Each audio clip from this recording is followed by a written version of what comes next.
Welcome to tales trip. আবারও আমরা চলে এসেছি উত্তরবঙ্গের ছোট্ট একটা গ্রামে। আর কেন যে এমন জায়গাতেই আসি তা তো আপনারা জানেনই। সবুজের পাহাড় থেকে দূরে তাকালে দৃশ্যপটে যেমন আছে তুষার ধবল কাঞ্চনজঙ্ঘা, তেমনই আছে সে বরফ ছুঁয়ে আসা হিমেল হাওয়ার তৃপ্তি। পাহাড়ের জলে যেমন অমৃত আর হাওয়ায় যেন ম্যাজিক। না হলে এমন মায়াবী রঙের ফুল অন্য কোথাও হয় না কেন? কালিম্পংয়ে এরকম প্রচুর ছোট ছোট গ্রাম আছে যেগুলো হয়তো আমাদের পক্ষে সারা জীবনেও ঘুরে ওঠা সম্ভব না। তো তার মধ্যে কিছু গ্রামকে বেছে নিয়ে তল্পিতল্পা গুটিয়ে হঠাৎ করে চলে আসি এক একটা গ্রাম ঘুরতে।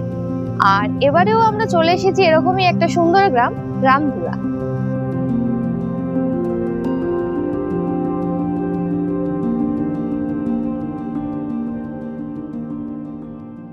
এখন এসে গেছি শিয়ালদা স্টেশনে।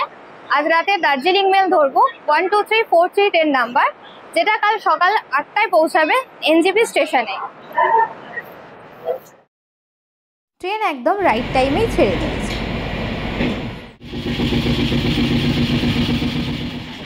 রাত পেরিয়ে সকাল হলো, আর এখন অপেক্ষা শুধু কতক্ষণে পৌঁছাবো।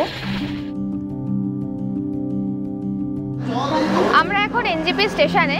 এখন ঘড়িতে সকাল 8:05 বাজে, যদিও 8:45টার মধ্যেই ট্রেন আমাদেরকে নামিয়ে দিয়েছে এনজেপিতে। তো চলুন এবার পাহাড়ের পথে যাত্রা শুরু করা যাক। আজকে যাত্রা শুরু হলো অপূর্ব এই দৃশ্য দেখে। দেখতেই পাচ্ছেন সোজাসুজি কাঞ্চনজঙ্ঘা। এ প্রসঙ্গে বলে দিই, আমাদের গাড়ি আগে থেকেই বুক করা ছিল। হোমস্টেতে ফোন করে ওনার মাধ্যমেই আমরা গাড়ি বুক করে নিই। কিছু দূর যাওয়ার পরেই দেখলাম খিদের চোটে পেটে ছুঁচোয় ডন দিচ্ছে, তাই রাস্তার পাশে ছোট্ট একটা হোটেলে ঢুকে পড়ি। একটু ঘুরে দেখতেই চোখে পড়লো হোটেলের পেছনের দিকে এই সুন্দর ভিউখানা।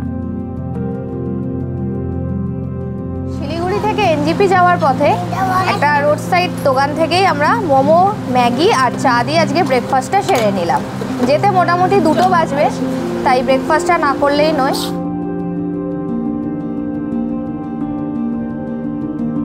খাওয়া দাওয়া সেরে রওনা দিলাম গন্তব্যের উদ্দেশ্যে।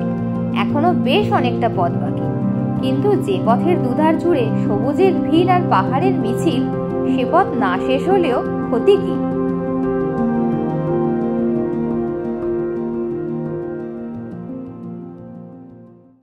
আমরা এখন এসে গেছি কালিং হোমস্টে। শিলিগুড়ি থেকে এখানে আসতে প্রায় 3.5 ঘন্টা টাইম লাগলো। রামধুরার কালিং হোমস্টে বেশ বিখ্যাত। তো চলুন আপনাদের একটু রুমটা ট্যুর করে দেখাই। সিঁড়ি দিয়ে ওপরে উঠেই চমৎকার একটা ব্যালকনি লাগোয়া 3টে ঘর। ঘরের নাম ই, এফ এবং জি। ভাবার জন্য মোটেই বাড়তি কসরত করেননি আর কি। এর মধ্যে ই এবং জি হলো ভিউ রুম। ই রুমের জানলায় চোখ মেললেই কাঞ্চনজঙ্ঘা দেখতে পাবেন, অবশ্যই আকাশ যদি মেঘমুক্ত থাকে। এফ রুমটাও মন্দ নয়, শুধু ভিউয়ের জন্য ব্যালকনি অবধি দৌড়ে আসতে হবে।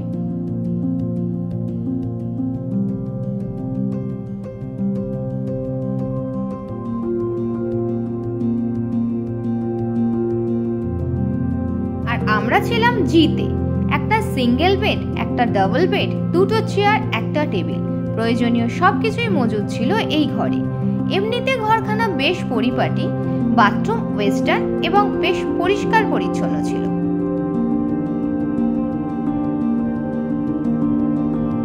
হোমস্টে থেকে কাঞ্চনজঙ্ঘার চমৎকার ভিউ তো ছিলই, সঙ্গে ছিল পাহাড়ি যত্নে ফুটে থাকা অজস্র ফুল, যার দিকে তাকিয়ে আপনার চোখ জুড়িয়ে যাবে।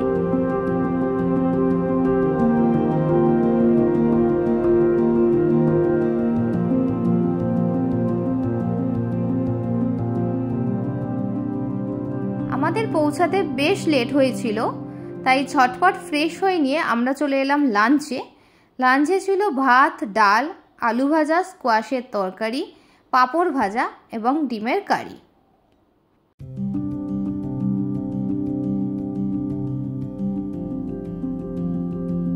লাঞ্চ সেরে রুমে থাকতে ঠিক মন চাইছিল না, তাই বেরিয়ে পড়লাম গ্রামটা একটু ঘুরে দেখতে। আরও বেশ কিছু ভালো ভালো হোমস্টে আছে এই গ্রামে, তার ফোন নাম্বারও আপনাদের দিয়ে রাখলাম। এখানকার মোটামুটি সব হোমস্টে থেকেই কাঞ্চনজঙ্ঘার ভিউ আছে, তাই পছন্দ মতো যে কোনো একটাই চলে আসতেই পারেন।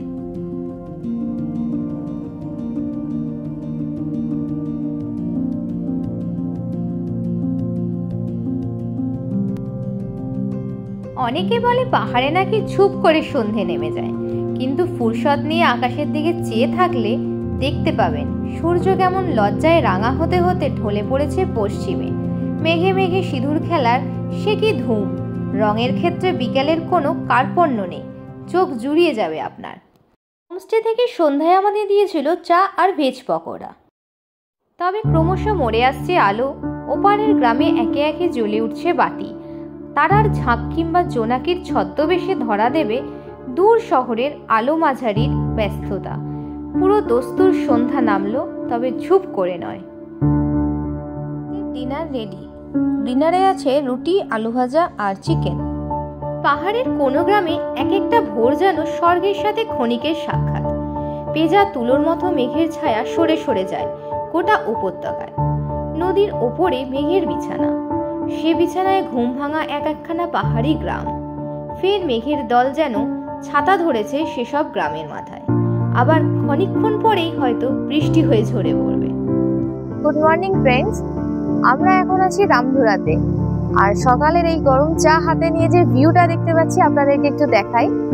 একদিকে নিচের দিকে তিস্তার উপরে পুরো ঘন মেঘ, আর ঠিক তার উপরেই এদিকে কাঞ্চনজঙ্ঘার ফুল রেঞ্জ। যদিও কিছুটা এখন একটু ঢাকা পড়ে গেছে, কিন্তু আরো সকালবেলায় পুরোটাই দেখা যাচ্ছিল। কি অসাধারণ লাগছে দেখুন। কাকভোরের কাঞ্চনজঙ্ঘা আসলে নেশার মতো। বারবার সে সৌন্দর্যের কাছে না ফিরে এসে উপায় নেই। লোভ দেখাচ্ছে বলতে পারেন। এসব দৃশ্যই যে বারবার আমাদের টেনে আনে এই পাহাড় তটে। রামধুরা সম্পর্কে কিছু ইনফরমেশন আপনাদের জানিয়ে রাখি। রামধুরা হলো কালিম্পং থেকে 15 কিলোমিটার দূরত্বে অবস্থিত একটা ছোট গ্রাম। সমুদ্রপৃষ্ঠ থেকে প্রায় 5000 ফুট উচ্চতায় অবস্থিত এই ছোট্ট গ্রামটি পাইনের জঙ্গল দ্বারাই বেষ্টিত।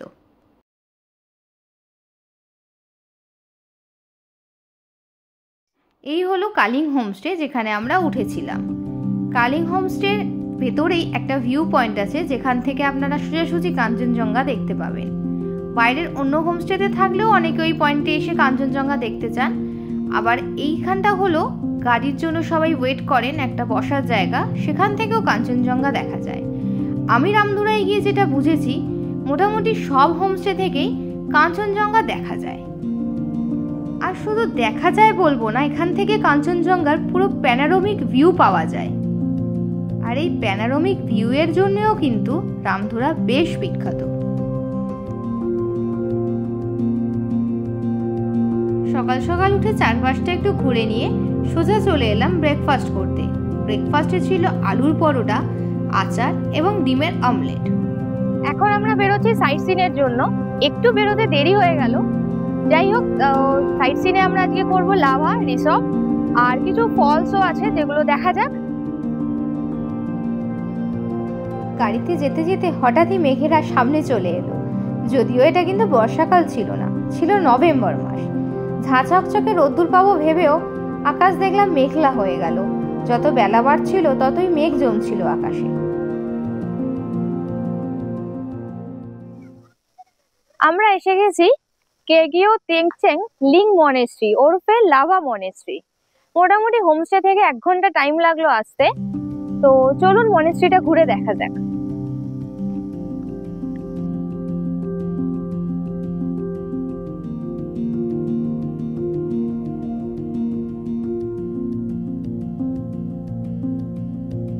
বিশাল বড় এলাকা জুড়ে বিস্তৃত এই লাভা মনেস্ট্রি। মনেস্ট্রিটি তৈরির কাজ শুরু হয়েছিল 1987 সালে, আর এটি উদ্বোধন হয় 1990 সালের 6 জুন। মনেস্ট্রিটি ভালো করে ঘুরে দেখতে প্রায় ঘন্টাখানেক সময় লেগে যাবে। এই মনেস্ট্রিতে বৌদ্ধ সন্ন্যাসীরা পড়াশোনা করতেও আসেন।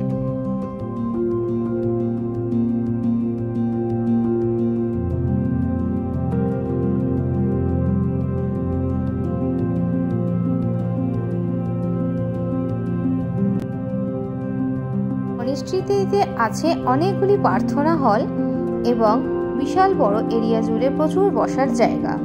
আর সব থেকে মেন জিনিস হলো বড় একটি বুদ্ধার স্ট্যাচু।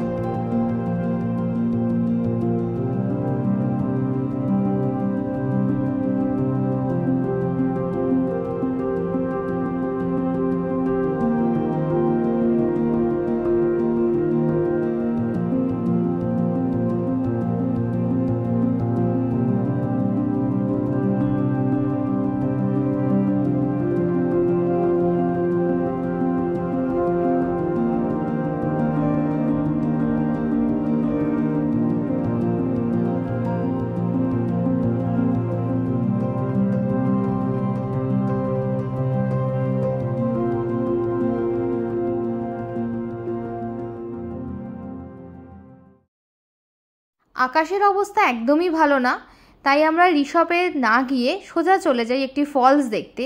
ঋষভের মূল আকর্ষণ কাঞ্চনজঙ্ঘা, সেটা যখন দেখতেই পাবো না সেখানে বেকার গিয়ে লাভও নেই। সুন্দর ঝর্ণাটা দেখে খানিকটা সময় কাটিয়ে আমরা চলে যাই জলসা বাংলো। আচ্ছা, আপনাদের জানিয়ে দিই, আমরা রাস্তাতেই লাঞ্চ সেরে নিয়েছিলাম। এই দিন আমরা হোমস্টেতে লাঞ্চ করিনি, কারণ নাহলে আমাদের সব সাইট সিনগুলো কমপ্লিট হতো না। জলসা বাংলোয় ঢোকার জন্য 25 টাকা করে টিকিট কাটতে হবে, বাচ্চাদের কোনো টিকিট লাগে না। গেট থেকে কিছুটা হেঁটে আসলে বাংলো দেখতে পাবেন, আর হেঁটে আসার রাস্তা একদমই সমতল। 1920 সালে সিংকনা প্ল্যান্টেশনের জন্য ব্রিটিশরা এই জলসা বাংলো তৈরি করেন। এইখান থেকে তিস্তার যে ভিউ দেখা যায় সেটা আর অন্য কোথাও থেকে দেখা যায় না। এই তিস্তার ভিউ এবং শাখা প্রশাখাযুক্ত পাইন গাছ দেখার জন্য এখানে আসতেই হবে। আজকে সন্ধ্যাবেলায় আমাদেরকে ইভিনিং স্ন্যাক্সে চা আর মোমো দেওয়া হয়েছে। মোমোটা একবার খেয়ে দেখি টেস্টটা। চিকেন মোমো দারুণ খেতে, একদম। কালিং হোমস্টের একটা নেগেটিভ জিনিস আপনাদের জানিয়ে রাখি, এনাদের গিজারের সুইচ ওনারা নিচে অপারেট করেন, তাই যখন ইচ্ছা আপনি গরম জল পাবেন না। রামধুরা থেকে ইচ্ছেগাঁও হলো মাত্র 2 কিলোমিটার দূরত্বে, তাই আপনারা যদি সময় হাতে থাকে ঘুরে আসতে পারেন ইচ্ছেগাঁও থেকে। এছাড়াও আশেপাশে আপনারা ডেলো পার্ক, হনুমান টক এবং কিছু বৌদ্ধ মনিস্ট্রিও ঘুরে আসতে পারেন।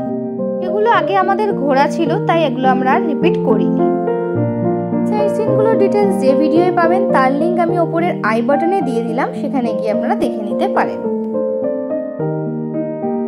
যতই এ দৃশ্য চোখ জুড়িয়ে দিক, মনের ক্লান্তি মেটাক, দিনের শেষে আমরা তো লোকাল ট্রেনের নিত্য অফিস যাত্রী। সমতলের সঙ্গে শেকড়ের টানে জন্মে মিটবে না, তাই ফেরার সময় ঘনিয়ে আসে। আকাশের দিকে তাকালে মনে হয় মেঘ মুলুকের মুখ ভার, কিন্তু মানুষও তো মেঘের জাত, কোথাও থমকে যাওয়ার আইন নেই। মেঘের পিছু পিছু তাই আমরাও চললাম বাড়ির উদ্দেশ্যে। তবে জলদি ফিরে আসবো, এ পাহাড়ে না হোক অন্য পাহাড়ের বাঁকে। সৌন্দর্যে সে অধ্যায় গল্পও শোনাবো আপনাদের। সঙ্গে থাকবেন, ভালো থাকবেন।